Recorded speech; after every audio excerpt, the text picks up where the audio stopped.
closely at human history, and you see a continuous collective effort to improve the lot of others. We banned slavery, curtailed economic servitude, and spread knowledge. The underlying goal was always to build a world where we could all experience the inherent excitement and joy of simply being alive. In the late 18th century, the American and French revolutions offered a massive political leap forward. They promised emancipation, the idea that everyday people could govern themselves and throw off absolute monarchs. Soon after, the Industrial Revolution exploded onto the world stage with a subtle yet highly persuasive promise. If you worked hard enough, you could achieve economic liberation. This became known as the American Dream, a seemingly clear equation where labor equaled freedom. This chart reveals a contradiction.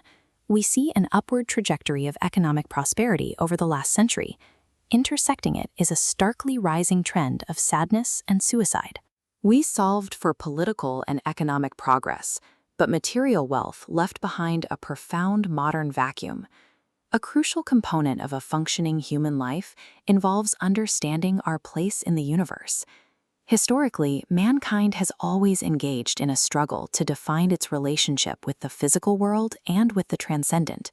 This is a need deeply wired into us. Even tens of thousands of years ago, early humans painted herds of animals deep inside caves to document and signify a sacred connection between humanity, nature, and the divine. The political and economic advances of the last 3 centuries should have paved the way for a renewed, stronger relationship with the universe. Instead, our spiritual framework collapsed exactly as our material wealth reached its peak. The philosopher Friedrich Nietzsche captured this collapse with a blunt, explosive declaration: "God is dead, and we have killed him." Much like a child pointing out that the emperor has no clothes, Nietzsche forced society to confront a terrifying reality. Humanity suddenly had to entirely redefine how it interacted with the supernatural and the immortal. Thinkers like Ralph Waldo Emerson offered an alternative through transcendentalism, suggesting that the divine was everywhere and in everything. Protestantism had already reduced the need for priests, and now many decided they no longer needed traditional institutions at all to connect with the cosmos. But removing those institutions triggered an unintended consequence. The heavy, complex burden of defining life's ultimate meaning was abruptly dropped onto the shoulders of the unprepared individual. No one warned us that having a genuine conversation with the universe is exceptionally hard. It requires a massive commitment to learn, to become highly introspective, and to do the difficult work of opening your own soul. Rather than doing that internal work, we often retreat. We live in the age of comparison, distracted by outward metrics, and we actively avoid seeking any sacred understanding until we are suddenly forced to by disease, catastrophe, or death. This diagram illustrates 3 fundamental questions. Why am I here? What is my mission? And what happens when I leave? You must answer all 3 to form a stable foundation.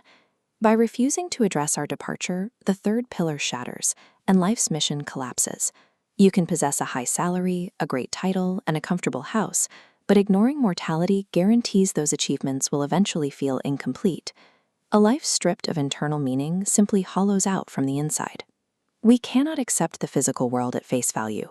The great Taoist philosopher Zhuangzi famously dreamed he was a butterfly, and upon waking, wondered if he was actually a butterfly dreaming he was a man.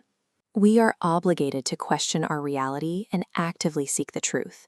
To escape existing in a state of passive uncertainty, Emerson offered a highly practical starting point. Just get a notebook and begin writing down your thoughts. Write about absolutely anything at all. This animation represents the psychological mechanism behind Emerson's advice. If you record your seemingly scattered random thoughts, over time they will begin to converge, eventually snapping together into a coherent vision and a definitive plan of action. Discovering who you are requires real effort. You must take aggressive personal responsibility for your own perception of reality if you want to find your purpose. And when you finally do uncover some deeper ontological understanding of life, there is one mandatory final step. You are obligated to give that knowledge away to others.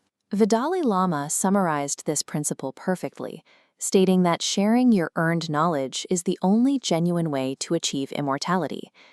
This cycle of sharing addresses the isolation at the heart of the modern void. By contributing our unique insights to the common good, we bridge the gap between ourselves and others, turning individual wisdom into a collective understanding that can actually lead to peace. A moment of wonder. A traditional proverb reminds us that a candle loses nothing by lighting another candle. In a world defined by the paradox of material wealth and spiritual poverty, shared wisdom is how we finally light the way forward for one another.